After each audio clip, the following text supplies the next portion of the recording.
सो यारो इस वीडियो में मैं बात करने वाला हूँ जी चैप्टर को है का एपिसोड 81 के बारे में। सो बेसिकली मैं इस वीडियो में आप लोग को एपिसोड 81 का पूरा स्टोरी बताने वाला हूँ। और कल का एपिसोड में आप लोग को याद हो, कल के एपिसोड के प्रोमो में हम लोग को दिखाया गया था कि वो जो जल्दीराम रहता है उस कमरे में जाता है। लेकिन इस प्रोमो में जो है, मतलब इस एपिसोड में जो है, बेसिकली उसी प्रोमो पे पूरा एपिसोड बेस्ड था। लेकिन इस एपिसोड में हम लोग को दिखाया जाता है कि जो जीजा है वो भी पीछे से जाता है। सो ये क्यों जाता है उसका मैं आपको लास्ट में बताऊँगा, और आपको एपिसोड में तो कहानी पता ही चल जाएगा कि क्यों गया था। सो देखो सीन स्टार्ट होता है, सीपी जो है केक काटने के लिए आती है और उसके बाद जो है वो केक काट लेती है और बाकी सब नॉर्मल सा डायलॉग होता है। तो उतना मैं आपको वेस्ट नहीं करता, टाइम आगे बढ़ता हूँ। सो यहाँ पे जो है वो केक काटने के बाद जीजा बोलता है कि अब विधि का समय हो गया, हम लोग को चलना चाहिए। सो वहाँ से सारे फैमिली मेम्बर चले जाते हैं। फिर सीपी जल्दीराम को भी भेज देती है और उसके बाद जो है वो जीजा से कुछ बात करने के लिए रुक जाती है। वो हम लोग को दिखाया नहीं जाता, बस इतना दिखाया जाता है कि जो सीपी है वो जल्दीराम को भेज देती है और वहाँ पे जो है रुकी रहती है जीजा के साथ। उसके बाद हम लोग को सीन ख़त्म होता दिखाया जाता है कि सब लोग विधि के पास बैठे रहते हैं और जीजा सबको समझा रहा होता है कि इस बार कोई पुरानी वाली गलती नहीं होना चाहिए जो मयूरी आंटी के साथ हुआ था। और पूछ लेता है नन्हे से कि आपने पिछले बार की तरह कुछ खाया नहीं है। तो नन्हे बोलता है कि नहीं, मैंने इस बार कुछ खाया नहीं है।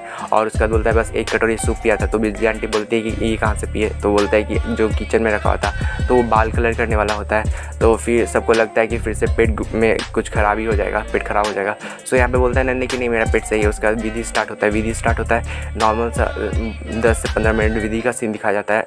और इधर जो ये हम लोग की भूतनी रहती है वो डांस कर रही होती है। फिर अगला सीन जो होता है दिखाया जाता है कि दरवाज़ा खुलता है और फिर जो जल्दीराम है उस दरवाजे में चला जाता है, यानी भूतिया कमरे में। और वहाँ सीधे जाके जो है भूतनी के सामने जाता है और वहाँ पे भूतनी को देख के वो थोड़ा देर सोचता है। फिर भूतनी बोलती है कि नहीं, मैं तुम्हारी बेटी नहीं हूँ, मैं तुम्हारी दादी की बहन हूँ।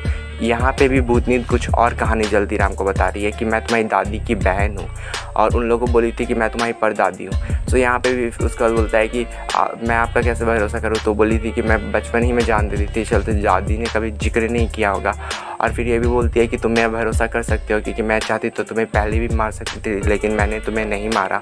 और उसका जो होता है वो उसको बहला के उस कुएँ के पास लेके चली जाती है। अब यहाँ पे जो है आपको मैंने बोला था कि वेट करना, कि जो जीजा और सीपी है क्यों रुके थे। सो यहाँ पे देखो वो रुके थे इसी चलते, यहाँ पे आपको पता चल जाएगा। उसका जो जीजा और सीपी है दोनों हाथ रखते हैं, वो ब्लू लाइट जो विधि के बीच में रखा हुआ था उस पर हाथ रखते हैं। उसके बाद हम लोग को दिखता है कि उसके बाद हम लोग को दिखाया जाता है कि जो जीजा है वो उस कमरे में चले जाता है, पुराना भूतिया कमरे में। और उसका जो भूतिया कमरे का गेट होता है वो लॉक हो जाता है। सो उसका किसी और का सीन दिखाया जाता है, उसका दिखाया जाता है भूतनी और जल्दीराम का सीन, जहाँ पे दोनों कुआं के पास खड़े रहते हैं। और जो कुआं के पास खड़े रह के भूतनी उसको बहलाती है, बोलती है कि तुम्हें अब इसी में जान देना होगा। फिर वो बोलता है कि जल्दीराम कि मैं आपका बात का कैसे भरोसा करूँ, आप झूठ भी तो बोल सकते हो। तो बोलती है कि नहीं, मैं झूठ नहीं बोलेंगी, मैं भी कभी एक बाप की बेटी हुआ करती थी और मैं भी किसी की लाडली थी। तो आप अपनी बेटी जैसा मुझे मानो और आप में मेरे पे भरोसा करो।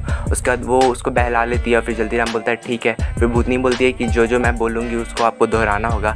सो बेसिकली एपिसोड इतना ही तक था। एपिसोड उसके बाद खत्म हो जाता है। हम लोग को अगला सीन में दिखाया जाता है जो प्रोमो होता है। सो देखो प्रोमो के बाद मैं बताऊँगा कि क्यों जीजा जो है उस कमरे में गया और क्या सीपी के साथ वहाँ बात हुआ, वो क्या हुआ होगा वो मैं बताऊंगा।